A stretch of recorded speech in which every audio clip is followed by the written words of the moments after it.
Monsieur le directeur général de l'UNESCO, Mesdames, Messieurs, permettez-moi tout d'abord de vous dire au nom de mes compatriotes combien je suis heureux de vous accueillir au Cameroun pour la seconde fois. En effet, il y a 4 ans exactement, en janvier 2004, nous avions l'honneur de vous recevoir en visite officielle dans notre pays. Nous nous réjouissons de vous recevoir de nouveau et remercions à travers votre personne, votre prestigieuse organisation pour l'intérêt qu'elle porte à notre pays. Je voudrais également vous dire que je garde un excellent souvenir de l'accueil chaleureux que vous m'avez réservé au siège de l'UNESCO à Paris en octobre 2007 lors de sa 34e conférence générale. La fréquence de ces contacts témoigne bien de la vitalité de la relation entre votre organisation et le Cameroun.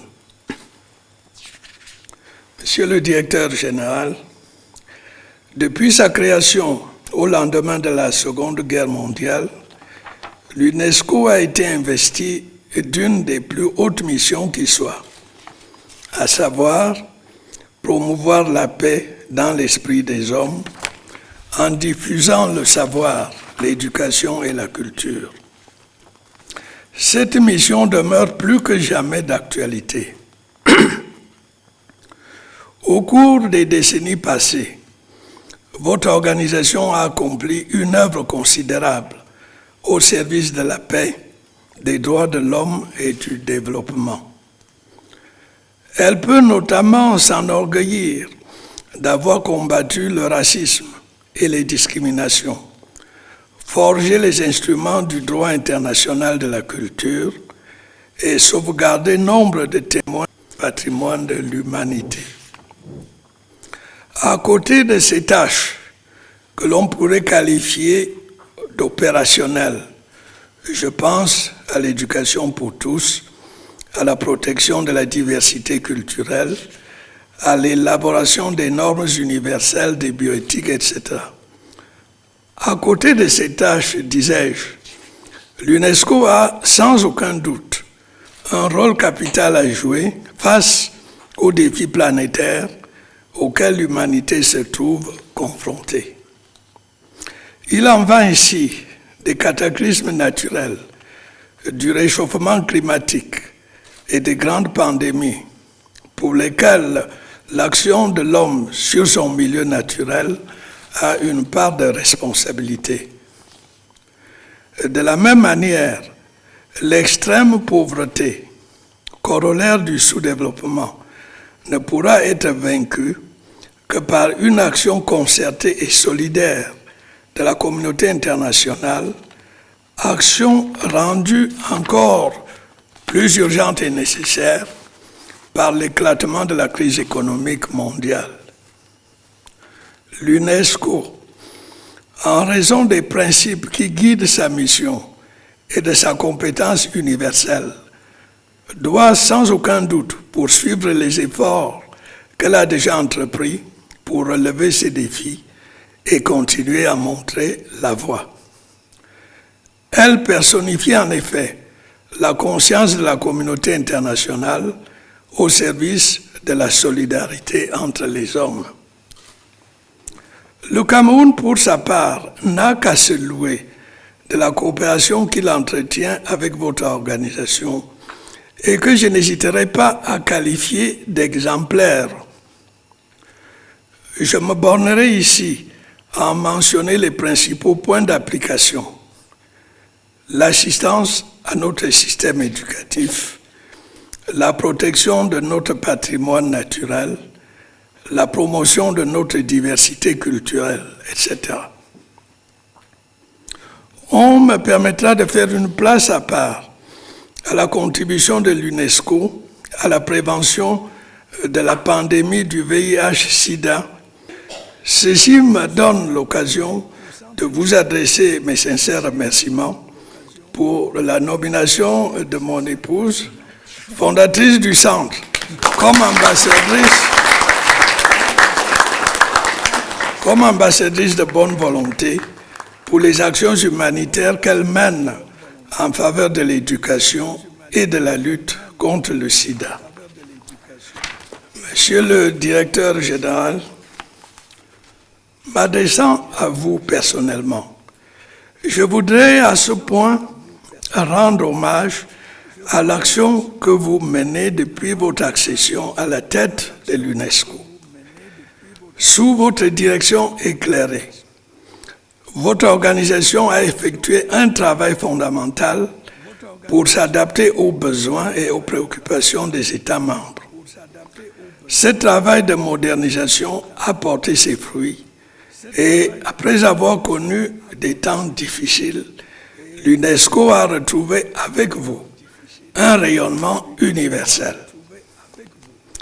Je désire également souligner l'étroite compréhension qui s'est établie grâce à vos efforts entre l'UNESCO et les pays africains.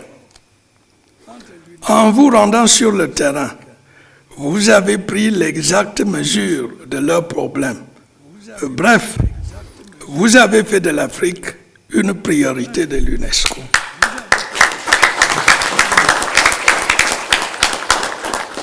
J'ai dit il y a quelques instants tout le bien que nous pensons de l'action de votre organisation au Cameroun. Une large part du mérite vous en revient personnellement.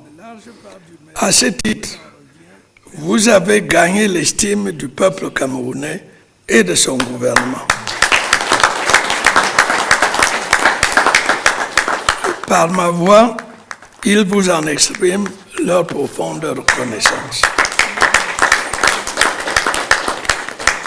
Mesdames, Messieurs, permettez-moi maintenant de vous inviter à lever vos verres en l'honneur d'un ami du Cameroun, M. Koichiro Matsuura, directeur général de l'UNESCO. Vive la coopération entre l'UNESCO et le Cameroun.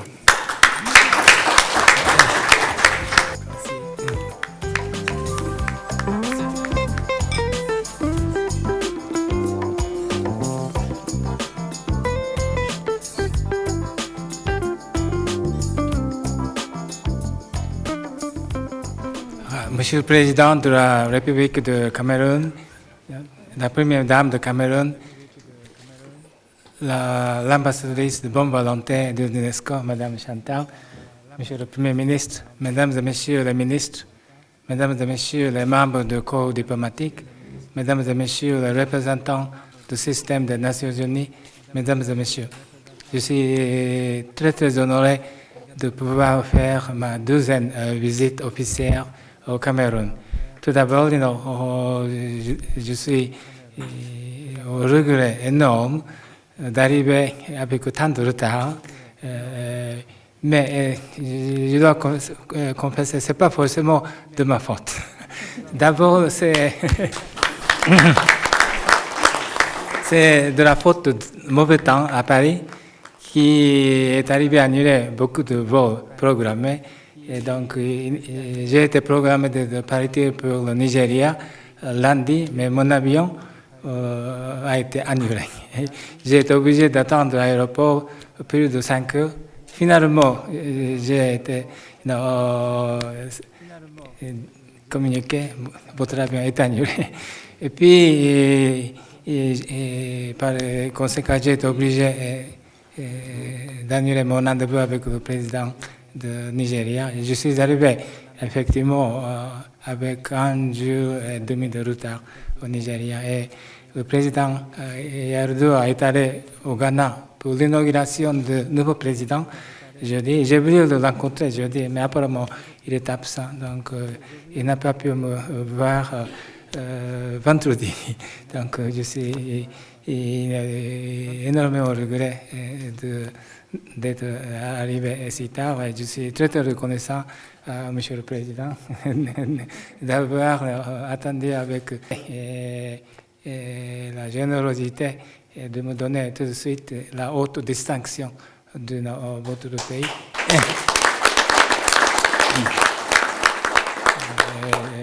Je suis très touché par cette générosité, aussi par cette amitié.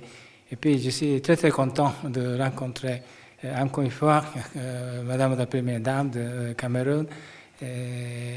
J'ai eu l'honneur et le grand plaisir d'organiser la cérémonie de sa nomination comme l'ambassadeur de bonne volonté de l'UNESCO chargé de l'éducation inclusive en novembre dernier. Et il est venu accompagné par ses deux charmants enfants. Oui.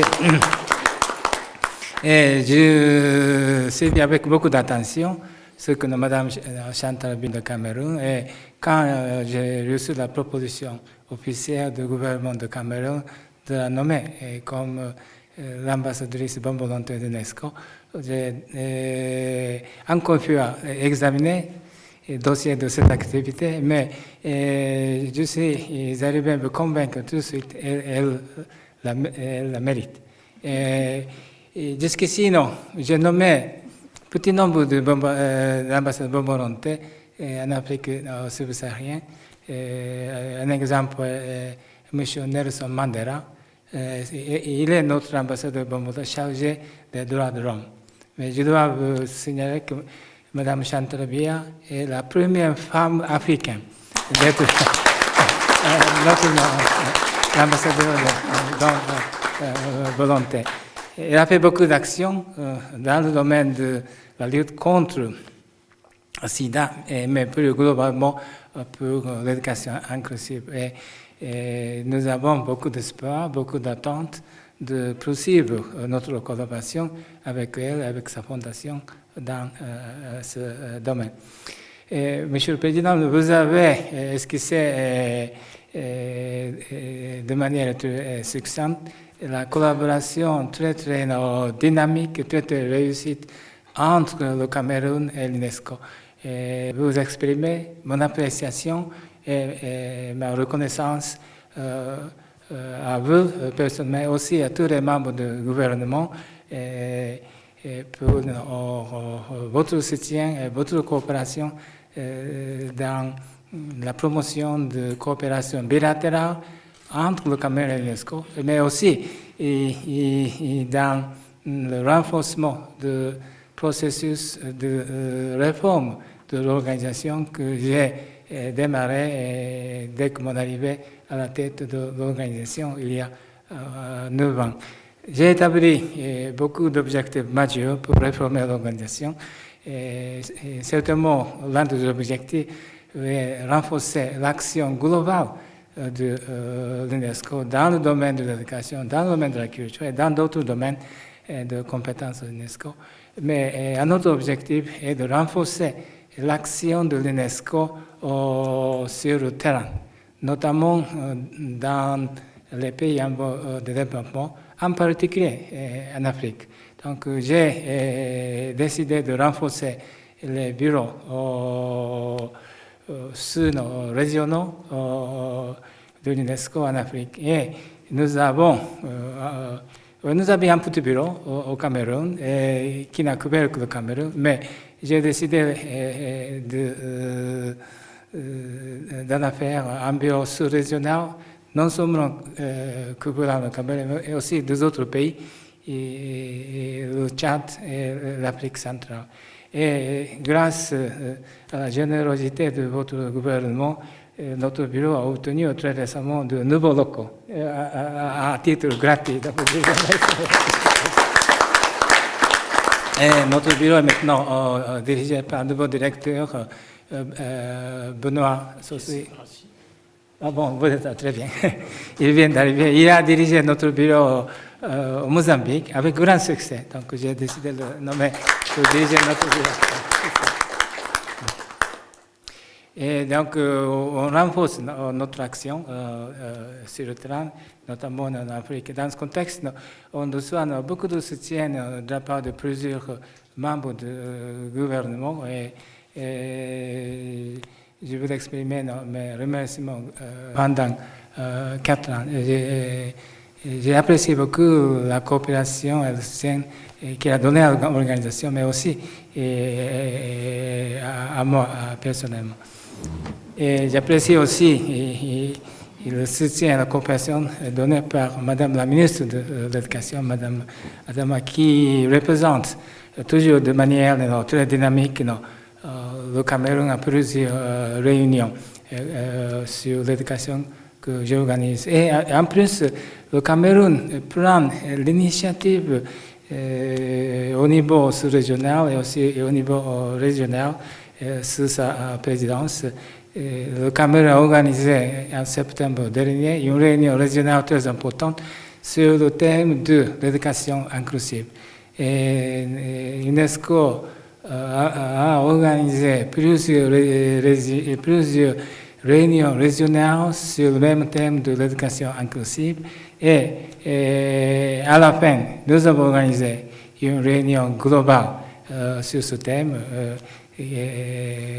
en novembre. Et Madame la ministre de l'Éducation a très dynamiquement représenté votre pays à cette réunion. Donc, je suis très content du renforcement de coopération bilatérale entre le Cameroun et l'UNESCO, la coopération que je souhaite renforcer encore davantage. Mais je suis d'autant plus heureux de constater que le Cameroun joue de plus en plus un rôle régional et sous-régional comme le point focal de coopération UNESCO. Un exemple typique est la réunion régionale que vous avez organisée en septembre pour le thème de l'éducation inclusive. Il y a d'autres exemples. Par exemple, vous avez aussi pris l'initiative pour organiser une autre réunion ministérielle dans le contexte de l'harmonisation de la campagne ou bien la lutte contre le sida dans le contexte de CEMAC.